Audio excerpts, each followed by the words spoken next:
संभल हिंदी शब्द आहे. कोणाला तरी तू सांभाळ जरा असं म्हणायचं नाही आहे मला. संभल या गावातील मशिदीबद्दल जो काही वाद चालू आहे आणि त्याच्यावरनं जे काही राजकारण चालू आहे त्याच्याविषयी राजकुमार त्यांची भगिनी फायदा उठवण्यासाठी जिथं कायदा आणि सुव्यवस्थेचा प्रश्न निर्माण झाला आहे, जिथं दंगल होऊन गेली आहे, सरकार शांतता प्रस्थापित करण्याचा आटोकाट प्रयत्न करतंय, त्यात यशस्वीही झालं आहे. ज्या मशिदीच्या बाबतीत न्यायालयाच्या आदेशानुसार सर्वे होतोय त्या बाबतीत राजकारण करून तिथं जाण्याचा प्रयत्न करणं म्हणजेच कुठेतरी शांत होत चाललेल्या अग्नीला परत हवा देण्याचं काम असंच मला तरी वाटतंय. मग तिथल्या मुख्यमंत्र्यांनी जे काही आदेश काढले ते अतिशय योग्य आहेत असंच मला वाटतंय. कारण बांगलादेशच्या पार्श्वभूमीवरती भारत पेटवण्यासाठी आटोकाट प्रयत्न करणाऱ्या काही आपल्या परदेशातल्या संस्था उतावीळ झालेल्या आहेत. आणि मग भडकू डोकी आपल्याकडे काही कमी नाहीत किंवा मूळतः आपल्या भारतातले नाहीत, त्यांना तर इथल्या वातावरणाशी काही देणं घेणं नाही. 4 पैशांसाठी ते इथं वाटेल ते करतील आणि पुन्हा सीमेला पडलेल्या भगदाडातून पुन्हा लपायला दुसऱ्या देशात जाऊ पण शकतील. आता ही भगदाडं पडत राहणार. सगळीकडे तुम्हाला प्रामाणिक माणसांचा भरणा बिलकुल मिळणार नाही. कुठे ना कुठे कोणी ना कोणी असा विकला जाणार आणि जे विकले जातात तिथूनच सगळे असे भगदाड पाडण्याचे प्रयत्न नक्की सुरू असतात. उगीच नाही 5 ते 7 कोटी लोक आपल्या भारतामध्ये जे मूळतः भारतीय नाहीत अशी माणसं आपल्याकडे वाढलेली आहेत. रोहिंग्या हा फक्त ऐकून माहीत असलेला आम्हाला प्रकार, असे अनेक आश्रित आहेत ज्यांच्याकडं bogus I card, bogus Aadhaar card, bogus voters card, हे सगळं काही आहे त्यांच्याकडे. मग ह्या लिंक्स आधी तोडल्या पाहिजेत, या लिंक्स आधी उद्ध्वस्त केल्या पाहिजेत. नुकताच माझ्या पाहण्यात एक सूज्ञ मुस्लिम माणसाचा व्हिडिओ पाहण्यात आला. अतिशय सूज्ञपणे तो बोलत होता. त्यांनी चक्क सांगितलं की आमच्या आधीच्या 5-7 पिढ्यांवरती आणि हिंदू लोकांच्या 5-7 पिढ्यांच्या वरती आक्रमण करणारा कोण होता? औरंगजेब होता. त्याची नीतिमत्ता कशी होती वगैरे त्यांनी स्पष्टच सांगितलं. औरंगजेबाची नीतिमत्ता अशी होती की मुघलांनीच आता या भारत देशावर राज्य करायचं आहे आणि फक्त इस्लाम धर्म इथं वाढला पाहिजे. म्हणून मग त्याने काय केलं? जे लोक तलवारीच्या बळावर इस्लाम कबूल करतात त्यांना सोडलं, जे कबूल करत नाहीत त्यांचे तुकडे केले. जिथं मंदिरं पाडायची तिथं मंदिरं पाडली, पण त्यांनी एक चूक केली. पाडताना त्यांनी पूर्णपणे उद्ध्वस्त नाही केली. मशीद बांधण्याचा खर्च वाचवण्यासाठी त्यांनी भिंती ठेवल्या शाबूत आणि कुठं काय उत्खनन करून खाली खणून पाहिलं तर पिंड वगैरे सापडू नये म्हणून त्या झाकण्याचा प्रयत्न केला. म्हणजेच हिंदू मंदिरांचे पूर्णपणे पुरावे नष्ट न करता औरंगजेब आणि इतर आक्रमणकर्त्यांनी अनेक मंदिरं उद्ध्वस्त करून मशिदी बांधल्या. हे एक सूज्ञ मुसलमान कॅमेऱ्यासमोर धडधडीत बोलतोय, त्याला सर्वप्रथम मी प्रणाम करतो. आणि खरंच तसं पाहिलं ना तर तुम्ही एक 800-850 वर्षाच्या पूर्वी इतिहासाची जर तुम्हाला न शिकवलेल्या इतिहासाची पानं चाळलीत तर तुम्हाला समजून येतं की आजचा जो हिंदू आणि मुसलमान आहे भारतात राहणारा, जे मुसलमान आहेत ते मूळतः मुसलमान होते का? नाही. आक्रमणकर्त्यांच्या जाचाला कंटाळून, तलवारीला घाबरून ज्यांनी धर्म बदलला असे ते मुस्लिम बांधव आहेत. जे काही हिंदू उरलेत तलवारीच्या बळावर ज्यांनी इस्लाम कबूल नाही केला त्यांचे तुकडे झाले, जे पळून गेले आणि नंतर पुन्हा इथं स्थापित होण्यासाठी आले लपतछपत, ते हिंदू आहेत, जे की खूप कमी प्रमाणात उरले होते. 1200 वर्षाचा इतिहास जर तपासून पाहिला तर जवळपास एका परदेशी इतिहास तज्ज्ञांनी लिहून ठेवलेला आकडा आहे हा. 1200 वर्षांचा इतिहास पडताळून पाहिला तर 9 कोटी हिंदू लोकांची हत्या झाली आहे. आता हे कॅल्क्युलेशन जर वर्षाला किती, महिन्याला किती, दिवसाला किती असं जर काढत गेलं तर प्रत्येक दिवशी 4 ते 5 हिंदूंची कत्तल झाली आहे आजपर्यंत. गेल्या 1200 वर्षापासून अव्याहतपणे हे चालू आहे. म्हणून काय हिंदू धर्म संपला का हो? नाही संपला.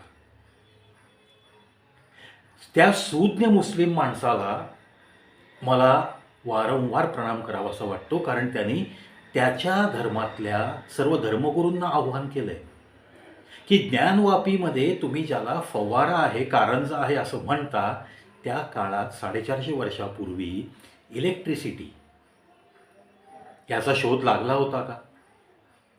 पाण्याच्या टाक्या उंचावरती बांधण्याचा, तिथून मोटार लावून पाणी खाली सोडायचा कारंज्याला, हा शोध तेव्हा लागला तरी होता का? अतिशय मार्मिक प्रश्न.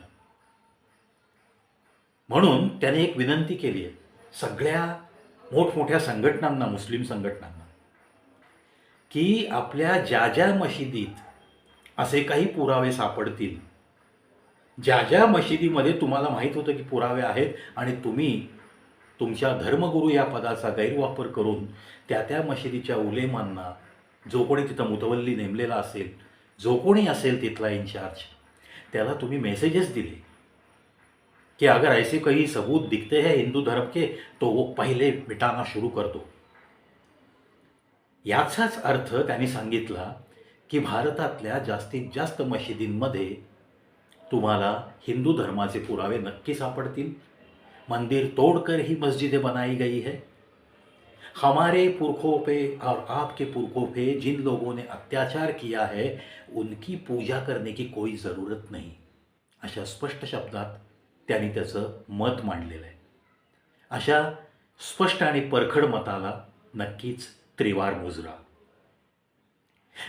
डायरेक्ट त्यांनी औरंगजेब, अकबर, टिपू सुलतान या सगळ्या आक्रमणकर्त्यांवरती त्यांनी टीका केलेली.